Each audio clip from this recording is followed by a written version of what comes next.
नमस्कार, Pradeep Kaushik, motivational trainer and speaker, आप सब लोगों का आपके अपने चैनल एक सफ़र मेरे साथ में दिल से स्वागत करता हूं। एमसीडी पीआरटी का रिजल्ट आया है, उसका कंप्लीट एनालिसिस लेकर मैं आप लोगों के सामने हाजिर हुआ हूं। कैसे क्या क्या हुआ और क्या होगा, चलिए इस वीडियो को शुरू से लेकर आखिर तक देखना। पसंद आए तो चैनल सब्सक्राइब कर देना। सबसे पहले हम बात करते हैं, जब इनका रिजल्ट इनिशियली आया था उस टाइम पर इन्होंने 2 गुना कैंडिडेट को ई डोजर के लिए बुलाया था, यानी कि इनकी टोटल पोस्ट थी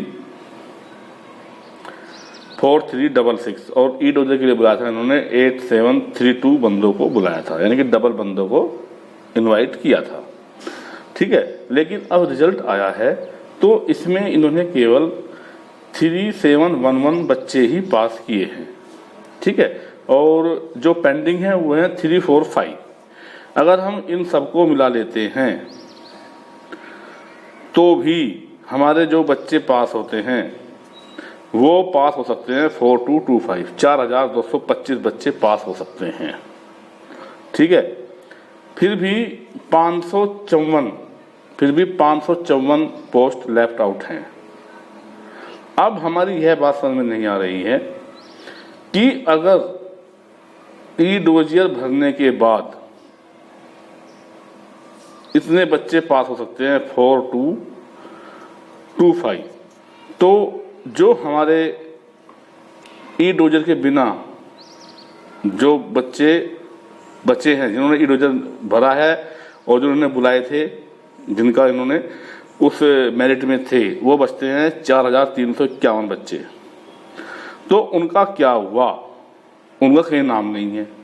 अगर किसी ने ई डोजर नहीं भरा तो उसका भी आना चाहिए रिजेक्शन में कि उन्होंने ई डोजर नहीं भरा, due to this they are disqualify. जब मेरिट लिस्ट 119 पॉइंट कुछ गई थी तो वहां तक इन्होंने ये बच्चे बुलाए थे। अगर उन्होंने ई डोजर नहीं भरा तो उनका नाम क्यों नहीं है यहाँ पर? ई डोजर में उनका नाम रिजेक्शन लिस्ट में आना चाहिए था। अब तो क्या है, रिजर्व पैनल भी नहीं बन सकता, क्योंकि रिजर्व पैनल बनता है जिनका ई डोजर भरा जाता है और जो टोटल पोस्ट फिल होने के बाद जो वो बचते हैं लेफ्ट ओवर, उनको मेरिट से रिजर्व पैनल बनाते हैं।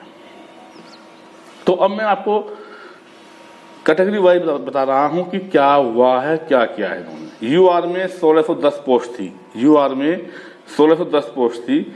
सेलेक्टेड कैंडिडेट हैं इसमें 1286 और पेंडिंग है इसमें 50।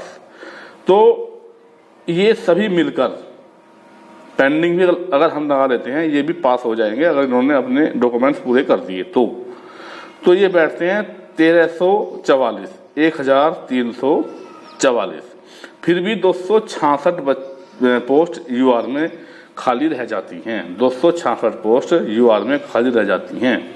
तो हमारा यह बात समझ में नहीं आ रही है कि जब इन्होंने 3220 ई डोजर भरवाए थे और जो मेरिट गई थी 119 के करीब, तो वो बच्चे कहाँ हैं? अगर उन्होंने ई डोजर नहीं भरा तो भी उनका रिजेक्शन में नाम आना चाहिए था। तो ये बात हमारे गले नहीं उतर रही है कि ये रिजल्ट उन्होंने कैसे दिया है।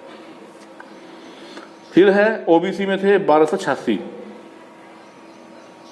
वैकेंसी थी, 1286 और सेलेक्ट हुए केवल 980। पेंडिंग में है 180। चलो दोनों को मिला लेते हैं, अगर उनके डॉक्यूमेंट्स पूरे हो जाएं और वो भी सेलेक्ट हो जाते हैं तो टोटल सीटें बैठ जाती हैं, टोटल जो सेलेक्टेड हो जाते हैं वो बैठते हैं 1160।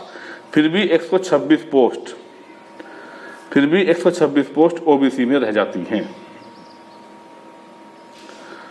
इसी तरह से एससी में 714 पोस्ट थी और सेलेक्ट हुए हैं 616 और 30 हैं पेंडिंग। चलो इनको भी मिला लेते हैं तो बैठते हैं 646, तो भी 68 पोस्ट इसमें बाकी रह जाती हैं। ऐसे ही एसटी में 756 पोस्ट थी, यानी कि वैकेंसी थी, सिलेक्ट हुए हैं 659, 43 पेंडिंग हैं तो 702 बैठते हैं। फिर भी इसमें 54 पोस्ट रह जाती हैं।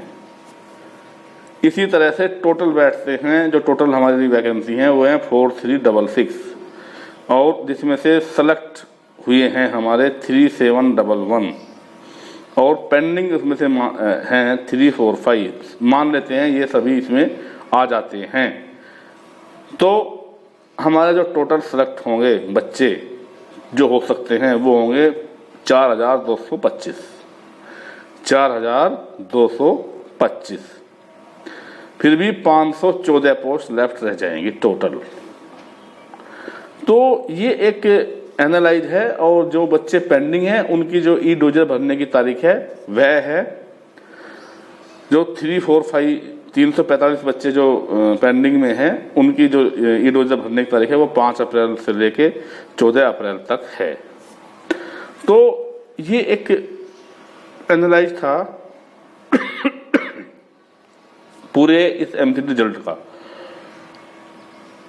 क्योंकि इसमें ना तो अभी ये रिजर्व पैनल बनेगा, अभी ये फ्रेश ही आएंगी वैकेंसी। मेरे समझ में नहीं आ रहा है कि जो ये इन्होंने ई डोजर भरवाया था उनका नाम कहाँ है।